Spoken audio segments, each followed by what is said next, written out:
लेकिन देखो, अल्लाह ने हमें बहुत अच्छी औलाद दी है, नेक औलाद दी है, इसमें तो कोई शक ही नहीं है। और जिद्दी भी कमाल की। मजाल है जो कभी मेरी बात मान जाए।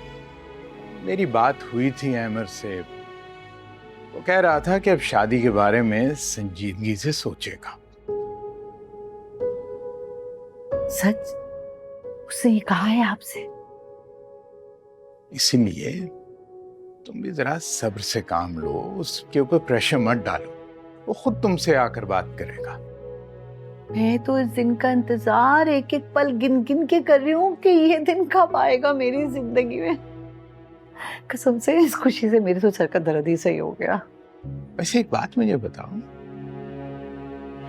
तुम खवातीन जो हो, बहू लाने के लिए दुआएं करती हो, मन्नतें मांगती हो, और जब बहू जो है वो घर में आ जाती है तो उसकी सबसे बड़ी दुश्मन खुद ही बन जाती हो। ये साइंस मुझे कुछ समझ में नहीं आई। सिद्दीक साहब, वो सासे ना कोई और होंगी। मैं तो अपनी बहू को अपने हथेली का छाला बना के रखूं। अल्लाह करे कि ऐसा ही हो। वैसे कुल की तलाक का सुनकर बहुत अफसोस हुआ है। हाँ,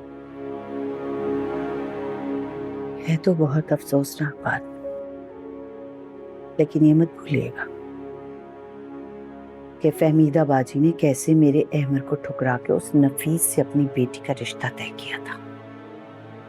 लेकिन उस लड़के ने 1 साल भी नहीं गुजरने दिया, कैसे तलाक देके निकाला।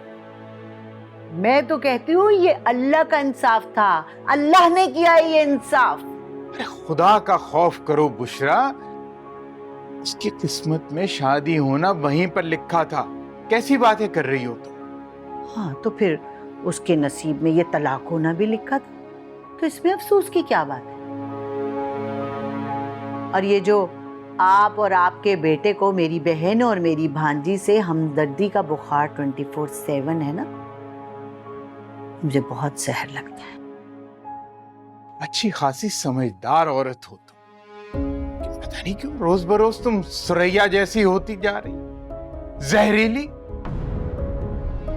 अपने रवैये पे तुम जरा गौर करो। अरे